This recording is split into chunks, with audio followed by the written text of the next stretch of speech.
Jijjiirama akka biyyaatti argame hordofee bulchiinsi magaalaa Finfinnee magaalattii akka maqaa ishee bareedduu taasisuuf piroojeektoota misoomaa garaagaraa qulqullinaa fi saffisaan hojjechuun tajaajilaaf dhaqqabsiisaa jira. Misoomni koriidarii Finfinneetti hojjetame simboo addaa magaalattiitti uffisuun Finfinneen bakka jireenya lammiilee filatamtuu akka taatu taasiseera. Magaalaa Finfinneetti misooma koriidarii dabalatee piroojeektoonni miidhaginaa fi hawwatummaa magaalichaa dabalan hojjetamaa jiraachuun kan isaan gammachiise ta'uu dhalattoonni Itoophiyaa biyya ambaa jiraatan AMN dubbise magaalattiin jijjiirama guddaa keessa jirti jedhaniiru. Waggaa darbe dhufeen ture waggaa kana tokko gidduutti jijjiirama guddaa kan kana jedhamee hin eegamne jijjiiramee jira. Magaalaa Finfinnee koriidariin amma hojjetame kun sadarkaa biyya addunyaa irratti iyyuu hin eegamne jijjiirama saffisaadhaan jijjiiramee iddoo ta'eef kottaa ilaalaa biyya keessa warrooti daasporaan akka qilleensa irratti ilaallu miti akka achii dhageenyu miti. Magaalaa Finfinnee amma magaalaa Afrikaa keessaa takkaffaadha yoo jenne sodaa takka malee mataa ol qabannee dubbachuu dandeenya. Hedduu galatoomaa waan bareedduu hojjettan biyya akka nuti jaalannu nu gootan biyya teenyaaf waan barbaachisuun isin faana jirra nuti diiyaasporaan biyya namaa jiraatu isin jaalanna isin kabajna. Finfinneen kaleessaa isuma kaleessaati. Inni irraa immoo kanuma argitu kanaadha. Nu miti addunyaan guutuun argaara.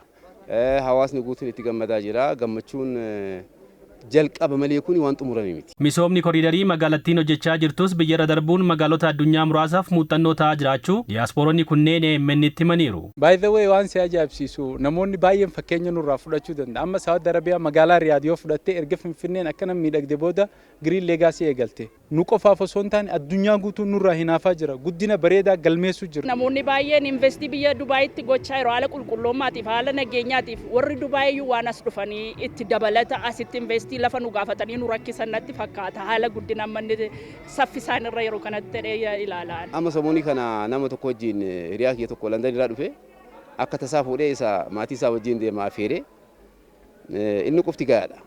Waanuma biyya biraatti argine as jira jedhee namni sun ammaa booda biyya keenya malee hin jiraannu ka jedhu nama biraatti illee gabaasa akka godhu isa kana keessa kaa'een addaan deemne jechaadha. Misoomichi bakka haara galfii fi bashannanaa hedduu of keessaa qabaachuu kan himan diiyaasporoonni kunneen bareedinni magaalaa Finfinneetti amma argaa jiran qabatamaan magaalota biyyoota alaa diinagdeen isaanii guddatan keessa jiruun kan wal fakkaatu ta'us dubbataniiru. Sammuun namaa boqotuu qabdi. Dargaggoon bakka waan aktivitii garaagaraa ispoortii rikreeshin seenterii garaagaraa qabaatee kana godhuun sammuu dargaggoota hangam takka bal'isa hangam takka namni walitti dhufa wannoonni kun hundi biyya alaa jiran waan saniin argaa jira jechuudha. Bakka hundaa qabaa jaarsoliin haara galfatee ta'a ijoolleen lafa keessa ooltu akka durii laaqii keessa ooltu haadhi ijoollee see furattee gabbaatee taphachuu dandeessi ispeeshaalii ijoollee dhaloota wanti nuun sammuun keenya wal jibbuu wal dhiibuu irratti hundaa'e gabbaanee hiriyoota wajjin akka ittiin bashannannee tapha ijoolleen keenya guddanne iddoo ta'eef sanallee balleessa jaalalallee kan nuumu tokkummaallee kan nuumu abdiin qaba. Diiyaasporaan muuxannoo fi diinagdee qabu misooma biyyaaf oolchuun guddina biyya isaaf tumsa barbaachisu taasisuu qaba jechuun diiyaasporoonni kunneen dhaamaniiru.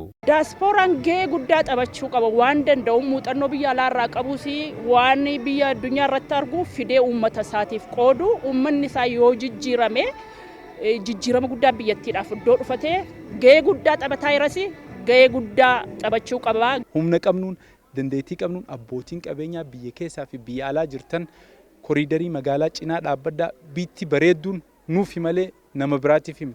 Biyya bareedduu qabaachuu qabna jedheetiin yaada. Hawaasni magaalaa Finfinnees Finfinnee magaalaa hawwattuu fi jireenya filatamtuu taasisuuf mul'ata bulchiinsi magaalichaa qabatee hojjechaa jiru tumsuu fi deeggaruu akka qaban diiyaasporoonni AMN dubbise kunneen gaafataniiru.